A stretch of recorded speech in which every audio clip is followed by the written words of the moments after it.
Hey there, true crime friends. Listen, it's late. Oh, wait, I'm in Twizzlers today. Oh, this is my Pride Month Twizzlers shirt. I think I have another Twizzlers shirt too. Anyway, look, I was over there on Brandy Churchwell's live feed today, and I said I would tell this story about jury duty. And so, but first, I need to go buy groceries, right? So I'm at the shop, right? And I'm getting my groceries, and I have a nice, relaxing murder case in my ears. Well, I thought it was going to be a nice, relaxing murder case, but it turned out it was a murder for hire. And this story was so compelling. I was like, I'm going to tell the jury duty story, but we need to talk about this murder for hire story. But first, hit the like button, subscribe to this channel, make a comment, share the video with your friends, do all the YouTube things. Okay, so look, a couple of weeks ago, maybe it was last week, I'm not good with time.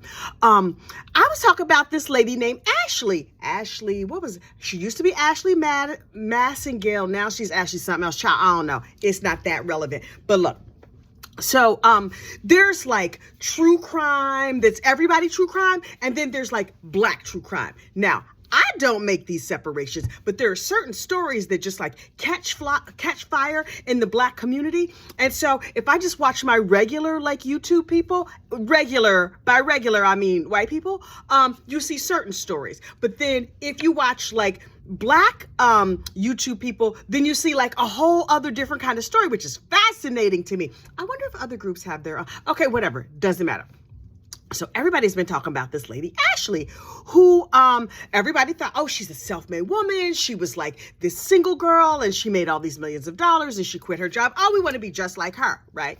So she said she made all of her money from doing credit repair, and she was going to teach you how to start a credit repair business too, so you can make millions of dollars like she did. And I was like, okay, that sounds great. And then apparently, because see, I had some of the story last week, child. Today, when I was in the shop, right? Oh, I got the full story.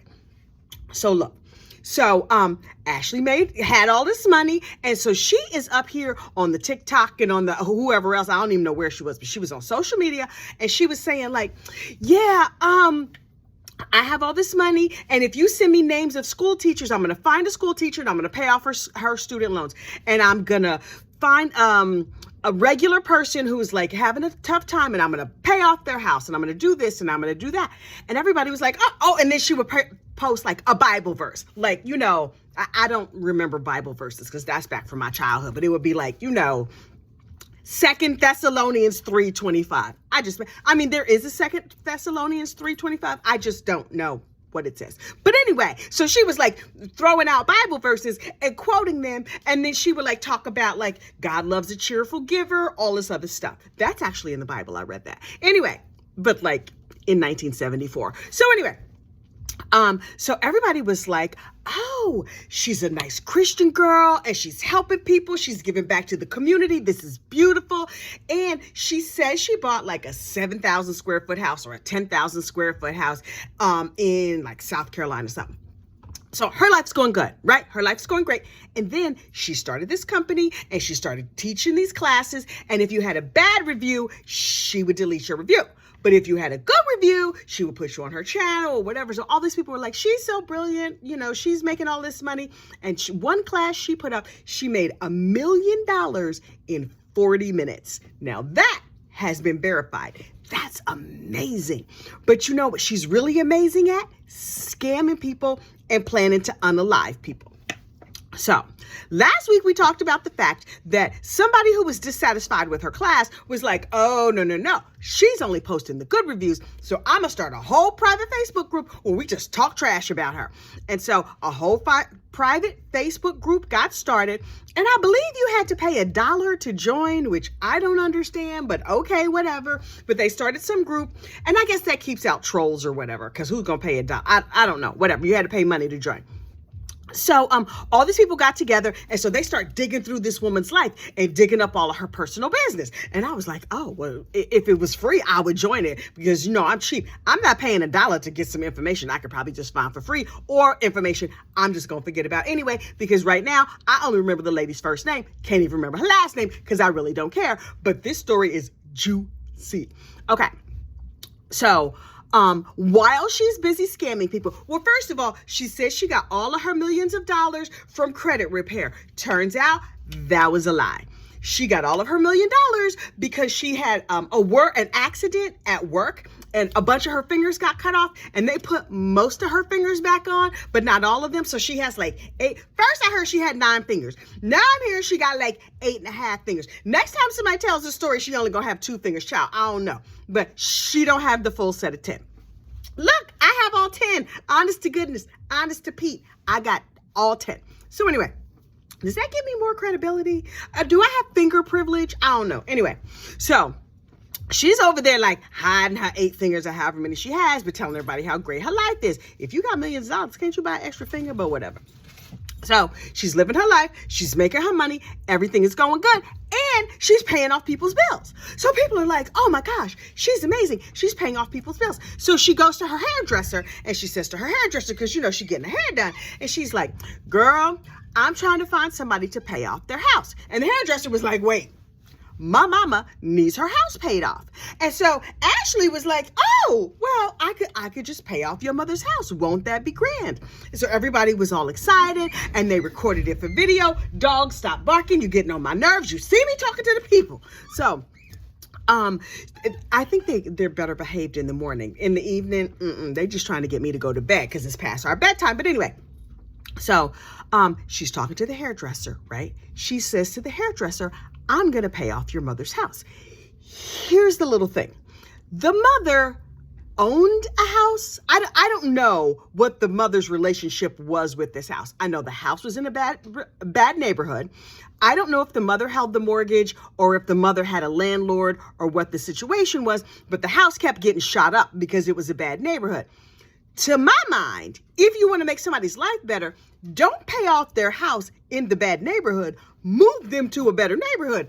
Maybe pay their rent for 10 years. I don't know. But like, you're supposed to move them to, in my opinion, you're supposed to move them to a better neighborhood. So that was bad, in my opinion. But here's what Miss Ashley actually did. She takes everybody down to the place and she signs all the papers. Her and her husband sign all the papers. The mom who was getting her house bought, she ain't signed nothing. She was like smiling for the YouTube live or the Facebook live or whatever they was doing. And they had a big sign like, yes, I said yes to the address. I'm a homeowner. Yay.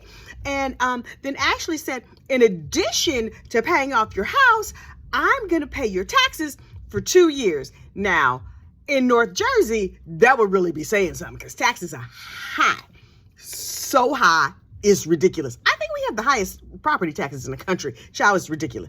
But down there in South Carolina, it's probably only like 35 cents. I don't know. I am merely speculating. Compared to the amount of taxes I pay every month, I feel like everybody's taxes is 35 cents. But anyway, so, and I got to pay for my own private garbage pickup. Child, don't even get me started about Bergen County and they taxes. So anyway, so she pays off the woman's house and she pays the taxes for the first 2 years. And the lady goes on back to her house and she's living happily ever after. And then she's looking at something in the mail and she's like, wait, you paid off my house, but your name is still on it.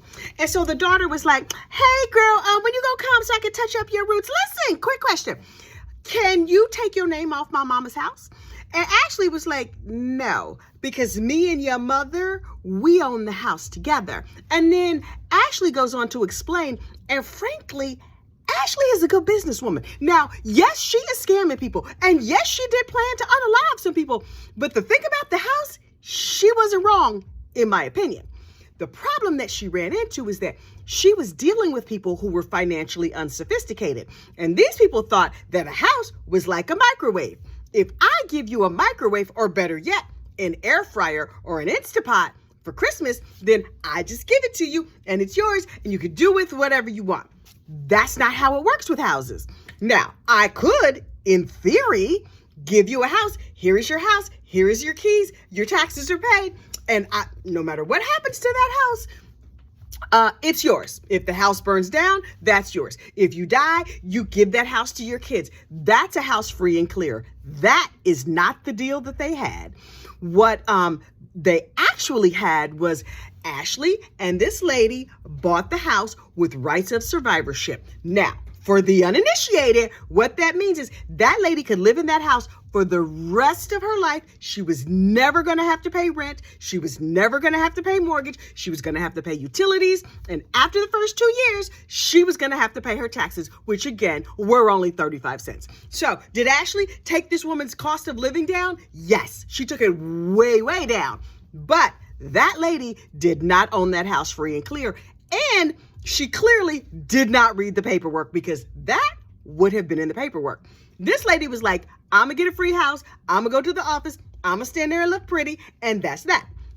So the hairdresser was like, hey, you going to need to take your name off my mama's house. And Ashley was like, no, y'all didn't understand how this was going to go down. And clearly nobody explained it to you. Okay, that's a bad on you. But Ashley was like, nah. Ashley said specifically, this house was not meant for generational wealth for your family. This basically was an investment. At the end of the day, Ashley became this lady's landlord and chose not to charge her rent. That's what really happened. She marketed it like it was something else, but that's not actually what happened. So the hairdresser gets mad. But the hairdresser should have been mad at herself, because to me, she didn't understand what kind of deal she got her mama into. But okay, that could happen. When you get a free house, you know what you're supposed to do? Commence to shutting the heck up. Just shut your mouth. Shut it all down. Close your lips. Glue them right together. Don't say another word. Let somebody come over here and offer to pay for my house. Rights of survivorship or not, yes, please pay for this house. And you're going to get this roof when it leaks, and you're going to get them pipes when the pipe bursts, and when the man goes in my basement and lies and says, listen, y'all know the story. During the Murdoch trial, go back to the Murdoch tapes and look for the blueberry muffins with the crumb topping. Child, was a whole situation. This man tried to sue me, and I baked blueberry muffins with a crumb topping, and that healed the entire situation. That's not everything that happened, but it was a lot, and I was really, really mad. But it got resolved. So anyway, somebody could come and buy my house with rights of survivorship. I would not be mad at that deal at all. But this lady, very upset. What she could have done is taken her behind to the bank and got a loan and bought her own house. But she ain't have money like that, and Ashley did, so she should have just shut the heck up. So Ashley was like, okay, hairdresser, you can keep doing my hair, because having a good hairdresser is hard to find, but I'm not taking my name off your mama's house. But then Ashley went to get her hair done still, and the woman didn't burn all her hair off and leave her bald, so I think that was a treat. But she was like, so what's going on? What else is going on in your life, girl? So her and the hairdresser start to kiki and talk about other things that are going on in her life, right? And so I was like, oh, so y'all just smoothed it over. Y'all just let that go. Okay. You should have let it go, but like, okay. So Ashley opens her big trap, and she's like, listen, there's some other people in my life that are bothering me. I'm married now, but my ex-boyfriend, he got some secrets on me, and I don't want those secrets to get out. So if I could get away with it, I would just delete him off the planet.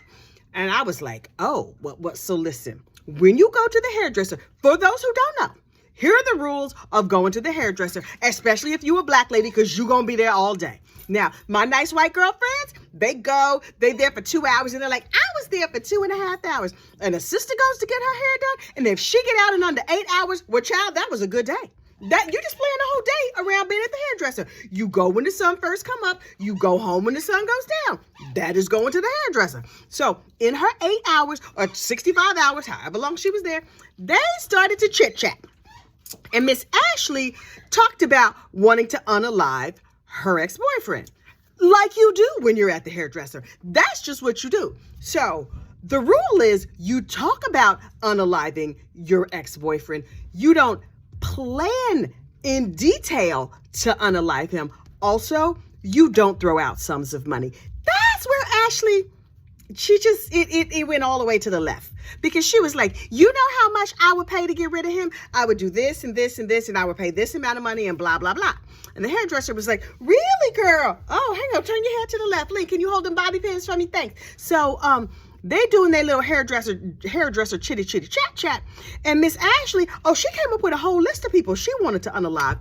There was a woman who was leaving bad reviews about the credit repair thing, the credit repair classes she was teaching. She was like, I would get rid of her. I would get rid of my competition, this other credit repair lady. And I would get rid of the ex-boyfriend. Let's see, now what order would I do it in? Now listen.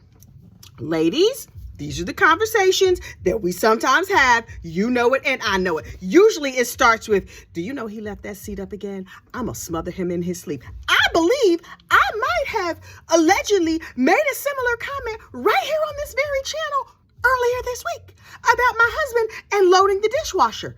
Was it loading the dishwasher? Oh, it was about that iced tea. Him and that iced tea. Okay, so as an aside to my aside, I have solved the iced tea problem. Now, every time we run out of iced tea, I just make more and I commence to shut the hell up. See how that works? Marriage is saved. This is how I have a happy marriage. I just let some things go. Is he wrong for not refilling the iced tea? Yes, he's very, very wrong. But there's an excellent chance that there are things that I do that annoy him. For example, I have not washed a dish in 18 years. Don't plan to start. I don't clean the shower because I feel like that is his domain.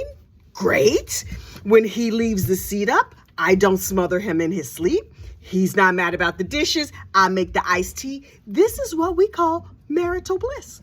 So many couple goals. We are couple goals. Neither one of us has murdered the other. That makes us couples goals. So anyway, so this lady is talking about unaliving people. Great. The problem she ran into is that she went into great detail and specifics about how much she would pay and whatever. So keep in mind, this is the woman that she had beef with 2 seconds ago. Now, because she now been at the hairdresser for 16 hours, she forgot that when she first got there, she was mad about the house thing. Now she just running her mouth. And the hairdresser was like, you know what? I think me and my boyfriend can help you with that. And so Ashley was like, for real? Okay, I'm gonna call you about it tonight. And the hairdresser was like, nah, girl. You know how cell phones are. They'll be able to look at your phone and they'll be able to tell that you called me. And if me and you have more than like a 2-minute phone conversation, the cops are going to be able to track that. But what you need to do is call me on Facebook or what is it called? FaceTime. Call me on FaceTime because that just shows up on your data plan. That hairdresser is a true crime fan. So she was like, right. I'm going to call you on FaceTime and it'll just show up as data and nobody will know that we are plotting and planning to delete some people off the face of the earth.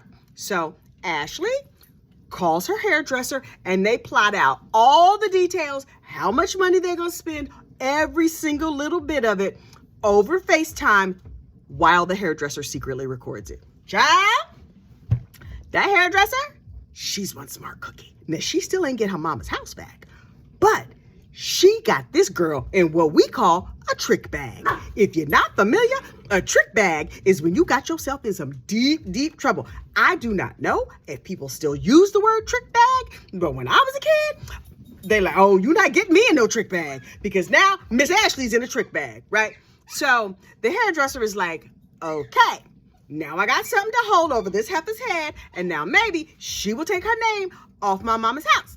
And so they plotted and planned and made some schemes and whatever. And then the complaining customer who was upset about the class went to TikTok and started making all these TikToks about how terrible Ashley was. And so then they get on the phone. Yeah, she got too many eyes on her right now. We can't unalive her now. But you know who else we can get? We can get this one and this one and this one. And they go into all this detail about how they're going to do it and what and when and where and why. And the hairdresser was like, okay, girl, it's getting late. I gotta go to sleep. Okay, I'll talk to you in the morning. Okay, we'll talk more about the unaliving later. Okay, good night, girl. You have a good one. Have a blessed day. Bye. Click. Hello, FBI. I got a tape you should hear. So the hairdresser calls the FBI and gives up the whole game. And so now the FBI is like, hello, Miss Ashley, we're gonna need to talk to you, girl. And so they gathered their information and did whatever they needed to do and got a federal indictment. What you never want to do is make the federal government mad. Now, in the state where you live, oh, they're going to get mad. They're going to threaten you. They're going to jump up and down. They're going to do a lot of stuff. And you might get arrested. You might not. You might go to jail. You might not. When you mess with the feds, they only bring a case when they know 99.7% that they could put you up under the jail. But all of this coming together and plotting and scheming, well, it took a while for the feds to get all of their little ducks in a row. Meanwhile, Ashley went on living her happy life. And you know what she did? She got pregnant. Good for her. Congratulations, Ashley, girl. You and your new husband are having a baby. No problem. The nurseries at the federal prison, they probably not that good. That's probably, it's going to be very different from your 10,000 square foot house, whatever. She's like, I bought myself a castle. Prison is not a castle. So once she found out that the feds was coming after her, she called up her hairdresser. Now listen, I read, was it a social media message? I don't remember, because I was in the frozen foods aisle by then at the shop, right? And so I was not watching the thing, but I was listening as I walked around.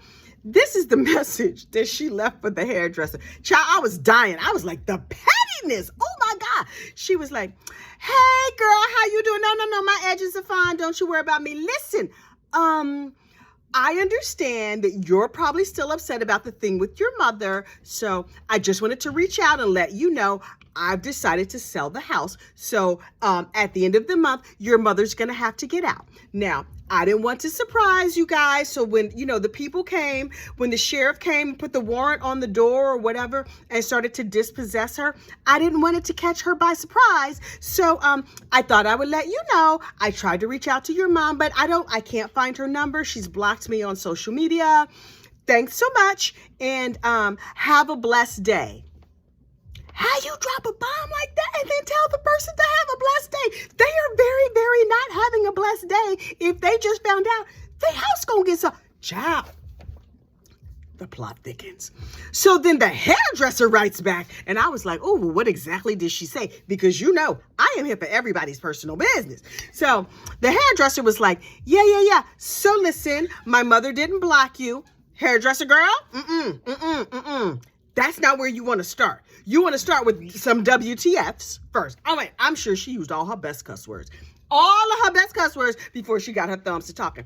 She was like, thanks for the heads up. My mother did not block you. She would never block anybody. She deleted her whole Facebook account. So that's not what's going on. And so the whole message was about whether or not the mama had actually blocked this lady.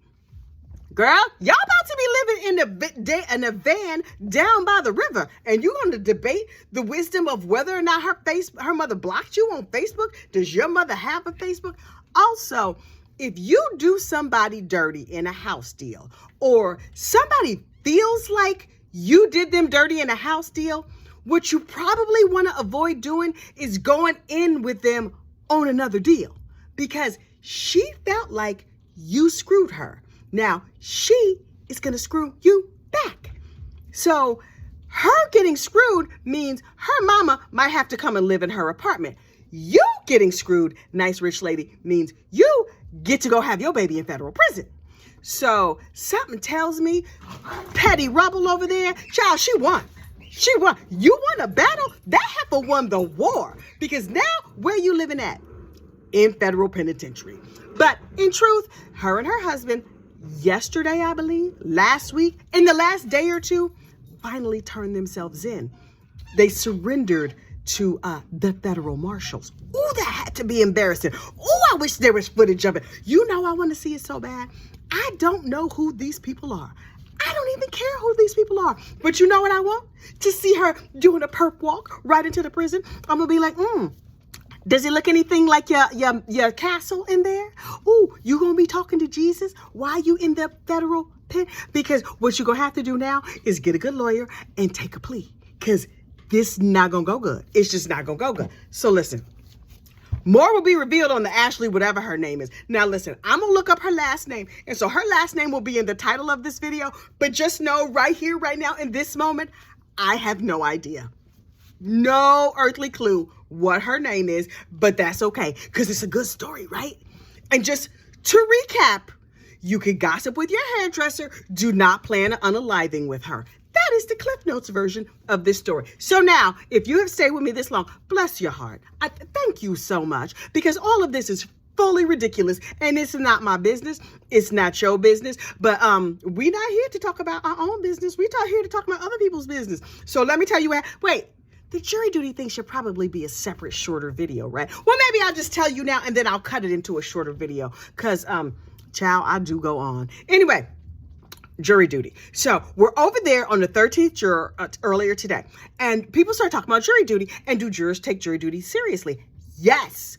Jurors take jury duty very, very seriously. Okay, maybe not all of them, but I have been a juror 3 times, and I took it very seriously each time. Also, I loved it more each time. Oh, did I love it? I loved it. I loved it. Now, I was a juror so long ago. I was a juror when I was pregnant with, who was I pregnant with? I think I was pregnant with my middle son. He just turned 19, so it been a minute. I keep calling to volunteer. Let us be abundantly clear. I keep calling the courthouse and saying, like, hey, y'all need some jurors? I want to volunteer. And the court clerk is like, nah, that's not a thing. You can't.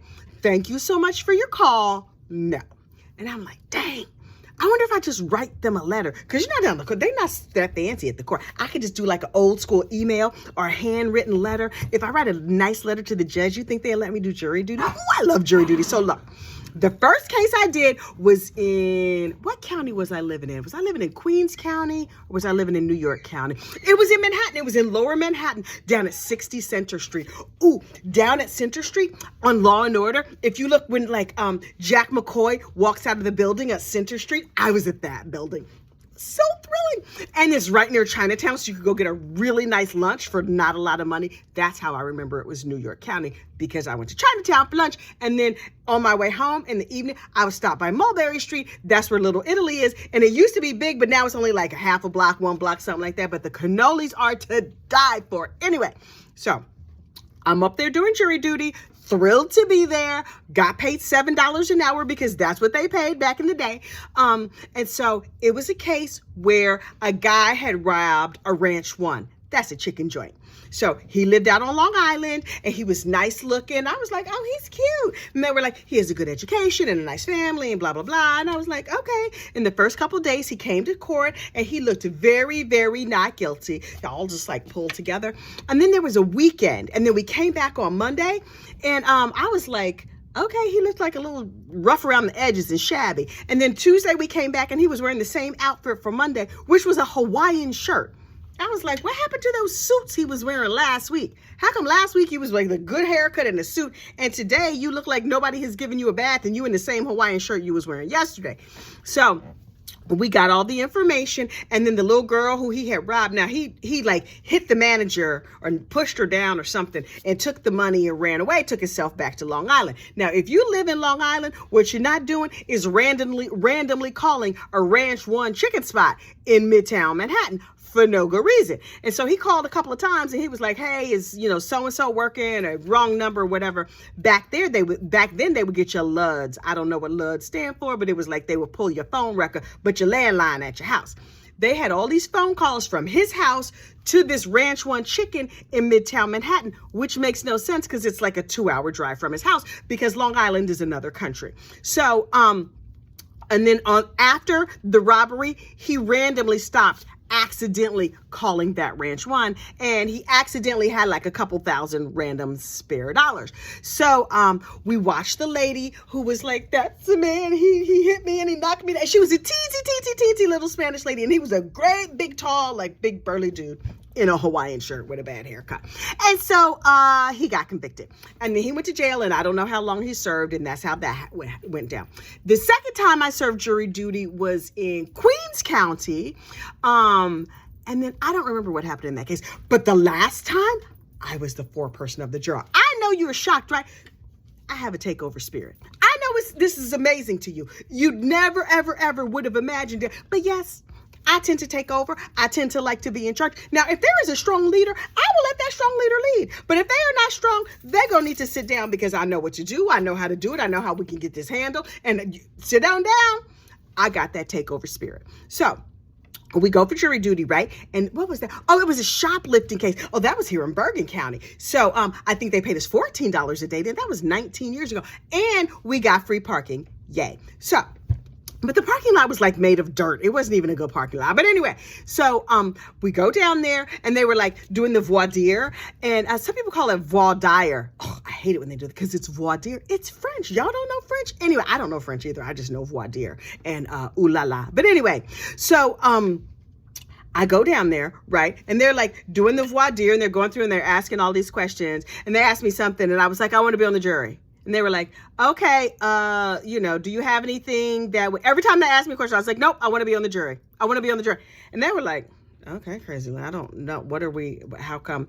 And I was like, I love this so much. Cause like my enthusiasm, it leaked out. I was trying to keep it contained. It would not be contained. It leaked out. So, I was like, I love jury duty. I love courts. I love the law. I don't work in law. I work in like a totally other unlaw related field, but I have lots of like lawyer friends, but they're not like criminal lawyer friends. And then I was thinking, Kathy, shut the hell up because you're talking yourself off the jury now, but they put me on the jury. So exciting. And then I was juror number 2. There was another girl who was juror number 1, and I did not think she was doing a very good job, but I was just like, I'm not in charge. They let the judge be in charge. So, okay, because you just randomly, Daisy, Holly, whoever that is, stop. They just you just sat in seats. And then whoever happened to sit in the first seat, that was the foreperson. Well, that is a terrible system because had I known that, I would have elbowed that heifer out of the way and sat in seat 1, but that's not how they did it. So she happened to sit there and I happened to sit in seat 2 because I wanted to sit in the front row so I could take all my notes. So I sat in the front row and I took all my notes, and it was a shoplifting case, but it wasn't just like somebody stuck a little something in their pants. These people had a shoplifting ring and they would go in the high-end fancy stores and take armloads of clothes, giant, you don't need 12 of the same shirt, 15 of the same belt, whatever. And then they would take the stuff and sell it on, eBay and Poshmark and that. So when you see stuff now, every time I see something on eBay that's new with tags, I'm like, I know how you got that. But anyway, especially if they're like, you can have any one of these 12 sizes and it's new with tags. Oh, hot stuff, loot. Okay.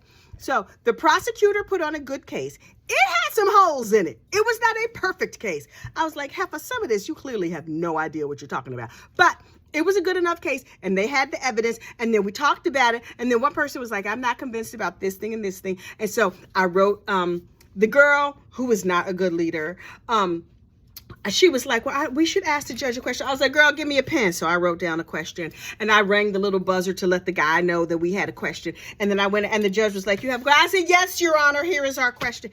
And so, he read the question, and then we wanted some tape played back. Then they had to get that together. Then they played the tape back. And then I was like, once we saw the part we needed to see, I turned to my fellow jurors and I was like, okay, let's go. So we all went up and we went back and we talked about it for another 10 minutes. And then we decided that I was like, we're going to take a ballot. Do you want it to be blind or not blind? Because listen, TikTok, we got a nice lunch though. I had a salad with some chicken on it and had nice fresh tomatoes from the Italian place. Anyway, so, we talked about it, but it was the end of the day. And they said, oh, come back tomorrow. And I was like, but we have a verdict now. And they were like, but we can't get all the lawyers back because it's too late, blah, blah, blah. The next morning, the heifer who was the bad leader, who sat in seat 1, she didn't show up. Apparently, she called the court and was like, the cable man is supposed to come and I have to wait on them. And the judge was like, you can't, that's not, but she refused to come back. Or maybe we went to lunch and she came back. All I know is we left and we were all supposed to come back and that heifer didn't come back. And me with my takeover spirit, I was like, Your Honor, and see, had you done the right thing in the first place, then we wouldn't be having this problem with this heifer because clearly I am qualified to be the foreperson of this juror. But I just said that with my eyes, right? I was like, remember me, the lady who really, really wanted to be on jury duty? And now here I am in the first chair. I'm in the first filled chair because the first chair is empty because that heifer ain't come back from lunch or from last night or from whatever. All I know is she ain't come back. And I was like belly out to here. So I was trying to look like cute and humble and like a boring housewife. But really, I had the fire of the law burning inside me. So anyway, the judge was like, juror number 2, would you, we need you to be the foreperson. And I said, no problem, Your Honor. And so they were like, okay, they got everybody back together once they figured out the situation with that no account juror number 1. And they got all the lawyers in and the 2 guilty dudes came in there and they were sitting there and they were all nervous and they were wringing their hands or whatever. It was going to be a felony count. I was so excited. And so I was like, all prepared, right? I'm going to hand the verdict to the clerk and she's going to give it to the judge and he's going to read it. So I hand the verdict to the clerk. She gives it to the judge and he reads it and hands it back. And I was like, sorry, what? And he was like, Foreperson of the jury, do you have a verdict? Yes, Your Honor, we have a verdict. Jury foreperson, would you stand before the court, please? I was like, what? I get to be on stage? What? I am living my Broadway dreams. I never had a dream of being on Broadway. Never in my whole life. But I do like attention. I know that's shocking to you, but it's true. So they were like, stand up. So I stood up. And I was like, is there a cue? Am I waiting? You're just going to motion? Do I need to stand on a star that's written on the floor? And he was like, blah, blah, blah, Mr. So-and-so and Mr. So-and-so. One of the guys' last name was Abreu. I don't know why I remember that name. I don't remember the other name. But anyway, it was two dudes. So I stood up and I held my piece of paper and they said, okay. So I was like, in the court of blah, blah, blah. You know how that one case, they just walked in and went, yeah, guilty. I was like, you need some pomp and circumstance for you read a verdict. You have to say like, here in the great state of New Jersey, the home of the corn dogs and toxic sludge, we find you guilty, whatever. So I just read the paper and I was very nervous. I was like, shaking a little bit, but I love a show and the show must go on. So I got up there and I read the verdict and I said, guilty. And they were like, on the second count. And I was like, oh, there's more. Turn the page on, read the whole thing out loud in front of people with no prep. I did not pre-read. I had to read live. And I was just like, and on the date of the whatever, and here in New Jersey, the entire state is a Superfund site, guilty. And so then they were like, okay, count number 3. So I turned the page. Here in the Garden State where the taxes are too freaking high, guilty. And so in my mind, everybody was like, yay. But in real life, total silence. And the judge was like, thank you so much for your service, blah, blah, blah, blah, blah. And then I went and I took the rest of my salad and I waddled my fat pregnant self on back to my car. I was driving a minivan back then. And then I went home and went on with the rest of my day. So that's my jury duty story. And also the story about that crazy lady named Ashley, who I promise I'm going to find her last name. Lord Jesus, I have talked for 36 minutes. This video might not upload for 3 weeks because for whatever reason, if the video was longer than 18 minutes, it takes all night to upload, whether I do it over Wi-Fi or over cellular, whatever. Also, I think I'm over my minutes on my unlimited plan. But because I don't understand, is it minutes? Is it megabytes? Whatever MB stands for. I use too many of them every single month, even though I have unlimited. But if it's unlimited, how could I possibly be going over a number? Because if it's unlimited, why isn't it just unlimited? Turns out you get like a certain number of MBs that are fast. And then after that, it's still unlimited, but it's slow. So this might not upload till tomorrow. Today is officially Friday, July the 14th, 2023. This video might not be available on YouTube until July 65th, 2075. I'm just saying, I did it tonight. When it uploads, well, that is between God and the internet and my Wi-Fi service provider. Okay, I'm gonna stop running my mouth. I promise. Y'all have a great night. There's a fabulous, I want to say chopped. It's not chopped. Snapped. Shouldn't they call snapped chopped? Because it's kind of the same thing. They like chopped off their life. Okay, anyway. There's a really good Snapped episode, but I need to wash my face and unwind, and maybe I'll do Snaps tomorrow. Maybe I'll record it tonight. I don't know. I'll figure it out. You have a great night, and I will talk to you soon. Bye.